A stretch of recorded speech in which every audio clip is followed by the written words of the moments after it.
El día de hoy en el estudio de Esfera Azul nos acompaña un especialista en movilidad. Él es Roberto Remes y agradecemos tu presencia aquí con nosotros. Muchas gracias, Juliana. Bueno, primero que nada, platícanos cuáles son los problemas de movilidad que tiene nuestra Ciudad de México. Bueno, pues básicamente es la perspectiva que tenemos de la movilidad, ¿no? Cada quien está en la lógica de lo que suele hacer todos los días y quiere que esto ocurra rápido, ¿no? Entonces, si te mueves en coche, pues quieres que los de adelante se quiten, ¿no? Tú estás convencido de que los de adelante estorban y tú no eres parte del tráfico, ¿no? Pero en realidad es un poco un problema también de mentalidad. Es un poco el problema de mentalidad y es un poco también el problema de que cualquier cambio va a implicar costos para algunos y entonces resistencias para algunos que la hemos estado viendo, ¿no? Resistencia de vecinos contra los parquímetros, resistencia de automovilistas contra una ciclovía, críticas al gobierno porque instrumentó una línea de Metrobús o porque va a poner otra línea en tal avenida, etcétera, ¿no? Hay como poca dirección de ciudad y solo dirección de ciertos proyectos, ¿no? También se hacen segundos pisos, también se hacen puentes en algunas bulevares como el circuito interior, etcétera, ¿no? Entonces, ¿de qué manera balanceamos todos estos intereses, ¿no? Quiero llegar más rápido, con necesidades de que la movilidad peatonal sea mucho más segura, mucho más cómoda, que la de bicicletas se impulse más, que el crecimiento se vaya también hacia las bicicletas, pero que también mejore el transporte público o que los automovilistas pues no se queden varados 2 horas porque hay una manifestación, ¿no? Hay como una serie de incompatibilidades entre los deseos de cada quien y en buena medida parte de una falta de visión de ciudad, ¿no? Que todos compartamos a qué ciudad vamos, ¿no? Y que empecemos a construir esa ciudad. Claro. Bueno, está pendiente una ley de movilidad aquí en la Ciudad de México. ¿Cuál sería una ley de movilidad que realmente funcionaría para nosotros? Bien, se ha hablado de transformarla. Hoy día existe una ley de transporte y vialidad y se habla de transformarla en una ley de movilidad con el objeto de que se incluyan a los peatones. Yo no sé si tengamos que ir hacia el eufemismo de llamarle ley de movilidad o simplemente nada más le estamos dando como golosina a los políticos para ahora le voy a hablar de movilidad, pero no resuelvo ningún problema de fondo. Al hablar de movilidad estoy olvidando un poco la carga, pero también estoy olvidando un detalle. La convivencia de las personas se da en el espacio público. La convivencia de la persona que va caminando con la persona que va en el coche o con la que va en el transporte público se da en ese espacio público, ¿no? Que saliendo de las casas, de las oficinas, de las áreas privadas, ya empezamos a encontrarnos en ese espacio público. Y en el espacio público ocurran una serie de cosas. Casetas telefónicas, puestos de comida, puestos de periódicos, de golosinas. También tenemos sitios de taxis y tenemos postes y tenemos quién sabe cuánta cosa, ¿no? Y eso queda regulado en una ley de movilidad. La realidad es que no. Y la realidad es que existe una figura que no es la más adecuada, que se llama permiso administrativo temporal revocable, que es una figura patrimonial en una ley que habla del patrimonio de la ciudad, es donde se habla de los permisos administrativos temporales revocables. No se va a poder hacer nada en movilidad peatonal si no transformamos la forma en que se dan los permisos administrativos temporales revocables y si no vamos a legislar el espacio público.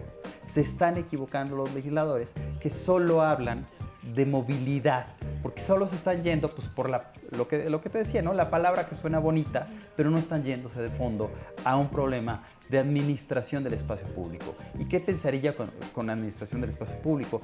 Alineemos un espacio para todos los servicios y alineemos un espacio para caminar, para convivir, para jugar, etcétera. Claro, primero que nada, las banquetas están ocupadas por los ambulantes.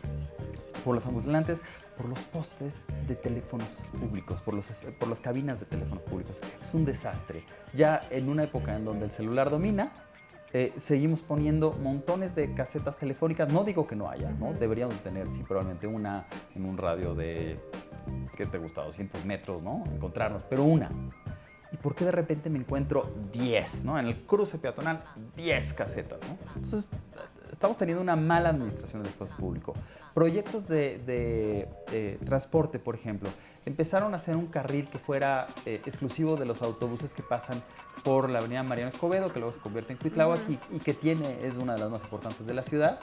Y se toparon con que había un sitio de taxis, ¿no? Entonces el sitio de taxis dijeron, no, aquí nos estorba, vamos a mandarlo a la banqueta, ¿no? Claro. Y la banqueta, pues sí, ¿no? El que tendría que ser territorio del peatón, no, es territorio de los taxis. ¿Qué pasó también en el Ángel de la Independencia, ¿no? Había un sitio de taxis ligado a un hotel que está ahí enfrente del Ángel de la Independencia y los taxis estaban en el espacio que hoy ocupa la ciclovía. Pues los movieron a la banqueta, ¿no? Entonces, la banqueta no está siendo el territorio de los ciudadanos, ¿no? Que es un territorio donde deberíamos estar muy relajados. Y eso no nos lo va a resolver movilidad, nos lo resuelve espacio público porque es nuestro espacio de convivencia. El espacio público es muy superior a la movilidad, ¿no? Entonces, ¿el eje para esta nueva ley de movilidad debería ser el peatón? El eje de la nueva ley de movilidad en el discurso es el peatón. Habrá que ver qué es lo que terminan haciendo los diputados en sus estiras y aflojes políticos, ¿no?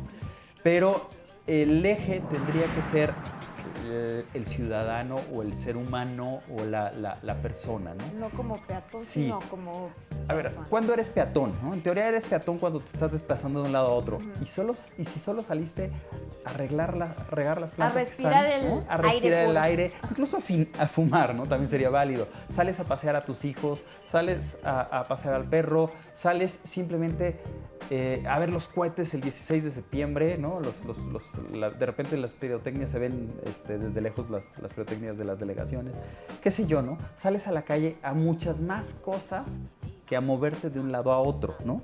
Entonces yo salgo a dar la vuelta a la manzana, yo salgo a desestresarme, como muchas veces hago trabajo de casa, ¿no? Salgo a desestresarme, voy a la tienda y regreso. ¿Eso es un viaje? No, pues no es propiamente un viaje, porque la tienda está a 30 metros, ¿no? Entonces es un espacio de disfrute, ¿no?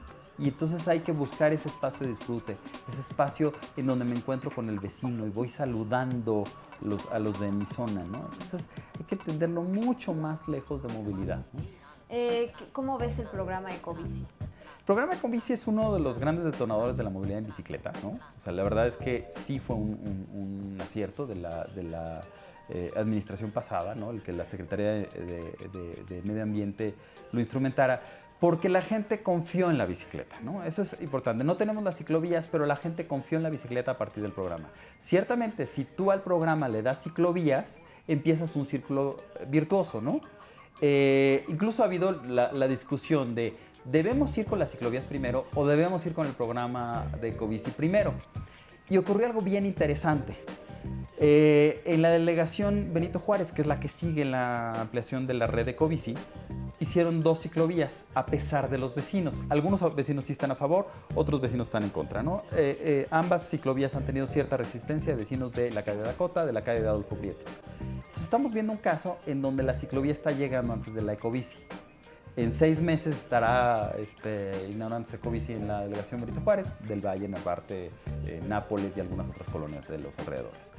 Y entonces ahí veremos qué es lo que pasa con las ciclovías, ¿no? Si la gente se vuelve a utilizar las ciclovías cuando ya existen, o si, como otras partes, ¿no? Polanco está el programa Ecobici, se decía va a haber muchos accidentes porque no hay las ciclovías, y sin embargo la gente está utilizando la Ecobici. También hay un problema de traslape con los peatones, ¿no? Los usuarios se metieron en esta avenida, o calle más bien, Horacio, que tiene un camellón muy ancho, entonces ahí andan las bicicletas. Sí. Buscando sus velocidades más altas cuando los peatones van paseando, y ya ha habido percances en donde la bicicleta se encuentra con el peatón, lo cual la bicicleta ahí le toca ceder, ¿no? Pero lo que quiero decir es, está esta discusión de qué va antes, o si vamos al mismo tiempo, ¿no?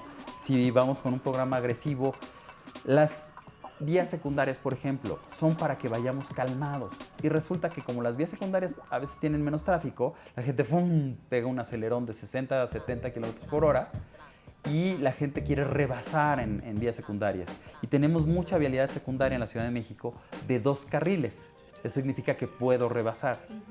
Lo ideal sería tener vías secundarias de solo un carril, ¿no? Mantengo mi ritmo de 30 kilómetros por hora, que es lo más seguro, y no rebaso, no presiono, ¿no? No grito, no corro, no empujo.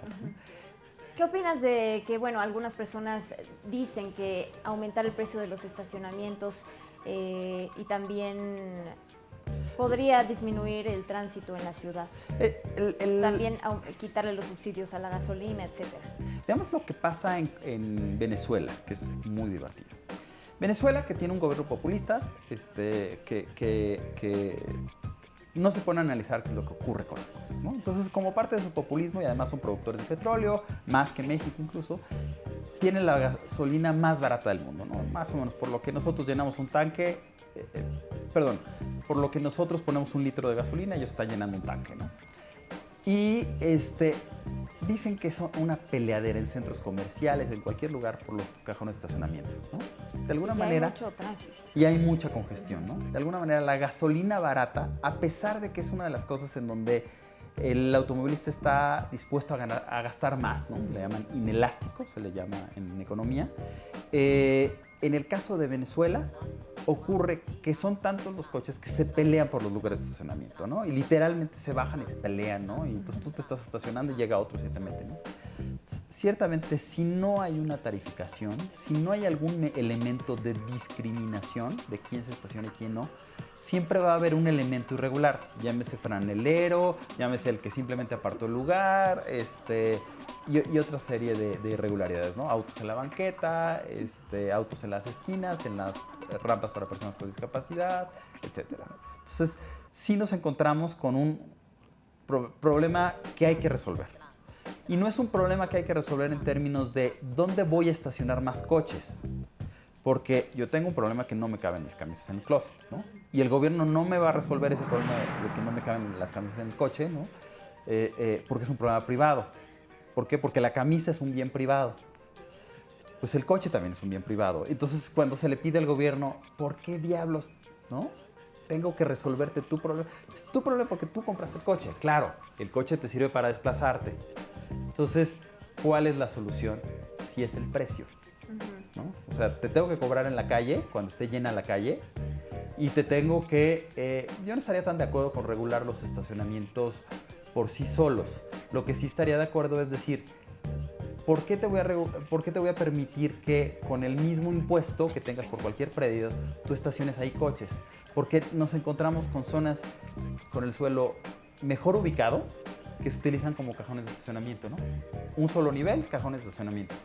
Y entonces la gente no construye, ¿no? Que yo quisiera una ciudad más densa para que haya más servicios y que esto me ayude a aprovechar los servicios que ya tengo, que los utilicen más personas. Me es más fácil llevar servicios a la zona rosa porque ya tiene servicios, que llevar servicios a zonas apartadas, ¿no? Entonces yo quiero favorecer que en zonas céntricas se densifique, pero resulta que es muy conveniente para los dueños de predios usar los estacionamientos públicos. Entonces eso no nos construye ciudad. Entonces hay que jugar con esas políticas, ¿no? Bueno, y por último, ya para terminarnos, que se nos acabó el tiempo, ¿estamos muy lejos de algunos países del primer mundo en cuanto a movilidad? En algunas cosas estamos lejos, en otras estamos cerca, ¿no? Tenemos una muy buena red de infraestructura. El Metro de México es reconocido como los que tienen los mejores técnicos, ¿no? A pesar del sabotaje que hay ahorita. De la línea 12. El sabotaje que practica la Dirección General del Metro contra la línea 12, pero en general es reconocido los buenos técnicos que tiene el Metro, ¿no? Entonces somos un referente en unas cosas, pero en otras tenemos los microbuses, ¿no? Entonces no somos referente en el transporte de superficie. Y es por ahí donde de hecho tendría que estar el esfuerzo. ¿Cómo transformar el transporte de superficie? Bueno, pues muchas gracias por haber estado con nosotros, Roberto. Juliana, te agradezco muchísimo. Y bueno, nosotros nos vamos a una nota. Le comento que se calcula que el Distrito Federal pierde miles de millones de pesos precisamente cada año debido a los problemas de movilidad que existen en esta gran ciudad. La Ciudad de México pierde más de 33,000 millones de pesos al año por problemas de movilidad. Esto lo aseguró la directora de Investigación de Desarrollo Urbano del Instituto Mexicano para la Competitividad, Gabriela Alarcón Esteva. Apuntó que al comparar los tiempos de traslado promedio de un capitalino contra los de un habitante de Nueva York, se registró una diferencia de casi 50 minutos, lo que multiplicado por el salario de las ciudades, refleja una pérdida económica millonaria. Debido al próximo Congreso de la Asociación Mexicana de Transporte y Movilidad, que se realizará los próximos días 24, 25 y 26 de abril en la explanada de la Delegación Coyoacán, con el tema El desafío de la movilidad y la gestión de ciudad. De esta manera, la especialista en desarrollo urbano adelantó que uno de los grandes problemas que enfrenta el país radica en la falta de coordinación entre los distintos niveles de gobierno y el peso de las visiones de corto plazo que temen aplicar soluciones de fondo con tal de no sufrir el costo político que ello podría representar. Reportó Itzel González. Bueno, pues ahora sí nos despedimos. Muchas gracias por haber estado con nosotros, Roberto. Muchísimas gracias por la invitación. Experto en movilidad. Ahora sí nos vamos a un corte comercial y regresamos con más. No le cambie.